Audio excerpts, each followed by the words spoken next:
Good morning, reflectors. Good morning. Welcome and welcome back to Morning Intentions. It is Reflection Friday. We're going to finish up with our last two questions of our unhealthy helping questionnaire that we've been going through in Too Much by Terry Cole. We didn't want to leave this week without finishing those questions simply because they give such great insight if codependency is showing up in our lives. Normally, if someone just says, "Are you codependent?" our instant reaction may be, "No, I don't think so." But then when we look at different questions that point to different angles of codependency, it can become easier to spot it when it's showing up. Our second to the last question is, do I encourage independence or dependence through my helping? Now, Annette, you're going to have to explain that one to me because it doesn't make sense. It doesn't make sense? Well, I guess in theory. Well, what does that mean to you? Let's start there. What does it mean to you? To me, what it means is that we only give so much, so people are kind of required to come back and ask for more help. No, that's not. Okay, so that's why I don't get what this means. So as a resident codependent, I feel so awful saying that, especially when I'm saying we should just move on. I want you to move on. I don't want you to live your life as the resident codependent. But isn't it nice that I have a little hindsight so that if there's someone who is how I used to be, they might maybe hear themselves in the words that I say and see themselves in the words that I say? I'm fine with it. Okay, as long as you're not getting your feelings hurt every time that comes up, No. I'll allow it. No. Please explain this to me, because I just think then that means we're only giving, like we would give people just enough to get started, but then they always would have to run back to us to ask for more help, and it could be to keep them hanging on so we have the connection, so they are. Well, that sounds sinister to me. Like, oh. I know, that's what this sounds like, so I'm not sure what they mean. I don't think it's meant to be sinister, but I think it could. No, that's not what this way. is saying at all. And maybe you'd have to be a high-functioning codependent to understand this. So what this is saying is when you're helping and you find yourself helping, you insert yourself into the equation of the helping, and then you're needed. And this is an unconscious way of showing up. You do not know you're doing it. An example would be, let's say you had a teenager who had to take some medications.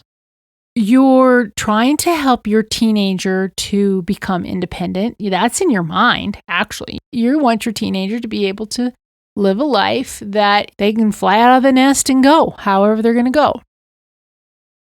But you do it in such a way, it's like, okay, now let me know when you're out of your medication and I'll make sure that I stop by the pharmacy and get it for you. So you've overstepped, even though your intention was to help them to be independent, even though your intention was to help them thrive. When you're codependent, you do too much. Remember, that's the whole title of this book. Too much. So that you then insert yourself some way where then they're kind of depending on you. But I really want to make it clear that wasn't your intention. I have not met a high-functioning codependent that was trying to keep people strung along with them so that they were needed. But you do organize it in such a way so that you are needed. And it could be, and for a number of reasons. Number one, you don't think that the other person has the capabilities to do it, and you want to make sure it's done right, and you want to make sure that they don't take the wrong medication, so you're going to do it. So it can come from a very pure heart. Or it could be because you're so used to taking care and doing all of this that you don't know that it's okay to pass the baton. And I think that comes up a lot. It's okay to pass the baton. Now, I'm going to share kind of a real personal story here. So Don is a lot older than I am. I see with him he could very easily, and in fact, I do see it starting in some ways, but we try to be very open about these things. But it could be very easy for Don to start just letting me do everything for him. Just like I talked about a few weeks ago, like, oh, okay, I'll go do his eyeglasses for him. But I have said to Don, I want you to be as independent as possible for as long as possible. So it takes that intentionality. I don't know how I would be handling Don because we have a large age difference. I've known him since I was a teenager. I don't want Don to suffer. I want Don to be safe. I want Don to have all the good things. So it would be very, very easy for me to just now take over. But I'm intentionally saying, Don, this is something you can do. Do you feel confident in doing it? He will sometimes say, no, I don't. And then I try to give him tools so that he does continue to feel confident. Sometimes I think to myself, well, it'd just be easier if I just did the whole thing. But that's where you get into high functioning codependency, because then I would be taking care of all my responsibilities and then I would be taking care of Don's responsibilities too. And then he would be dependent on you. Yes. So, but this takes awareness. It takes intentionality. But the point I want to make with this one is, so let's say I did have this realization is like, well, why am I doing this? Don could be doing this. Let's say I did do that. It wasn't that I was trying to make Don dependent on me. It wasn't. The high functioning codependent, they're not perfect people, but they're also not sinister. Because what are they trying to do? They're trying to help. So does that clear it up for you? Yeah, and I think it does get into the final question. Am I enabling or helping? Yes, it does get into the final question. I think there are many times where the helping leads into that dependence and enabling. But like you're saying, it's not sinister. And the way I took this, like, well, can sound like it can be kind of sinister, but I also know it's not. But it's just the helping gets out of control. It becomes too much. And then it goes from helping to, in a way, I'll do it for you. Well, is that accurate? Well, okay, so I'm going to use different words and just make sure that we're saying it correctly. It's not as though there's this ulterior motive in our high functioning codependency helping in order to make these other people in our life need us. What it is we love them. We want them to have a nice life. And we don't know where we stop and they begin. That part is blurred for us.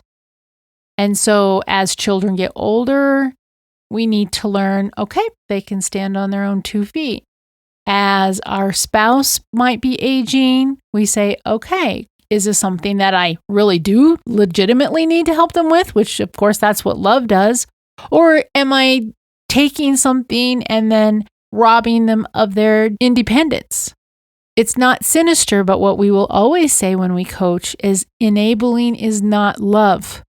But the unfortunate part is we enable unconsciously. So that's where hopefully our discussions will start bringing in the book itself, will start bringing awareness, because enabling is not love. And in many ways, when we're high functioning codependent, as much as, kind of pains me to even think about this, high functioning codependency is not loving. But we think it's the ultimate loving. Well, it sounds a lot like that saying, if you want a job done right, do it yourself.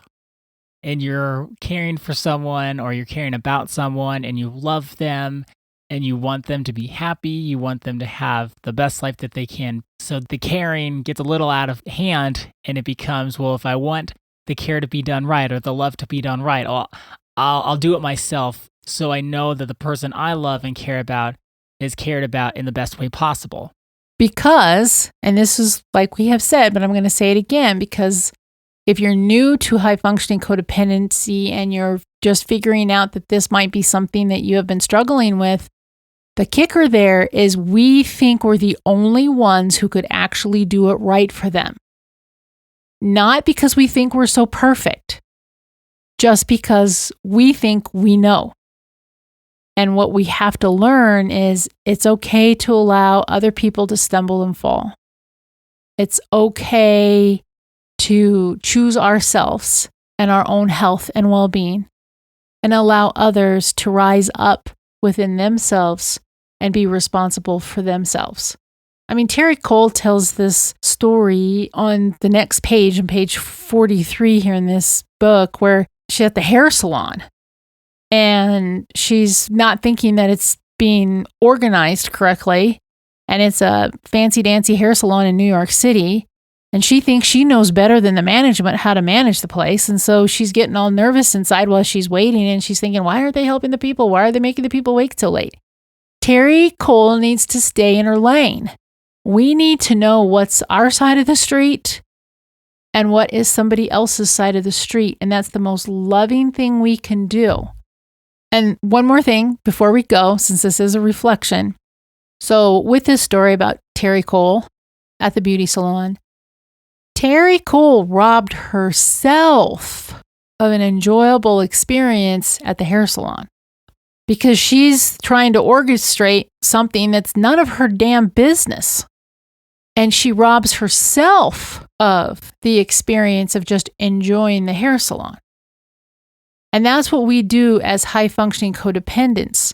That's why I love sharing this, because how many of us have robbed ourselves of enjoyable weekends, enjoyable holidays, enjoyable vacations? Why am I saying we rob ourselves? Because we're stuck in this unconscious pattern and we don't know what we're doing to ourselves. What we're doing here on Morning Intentions is bringing awareness so that we can see not only are we enabling other people, and that isn't loving, but number two, we're robbing ourselves of our joy. We don't need to do that anymore.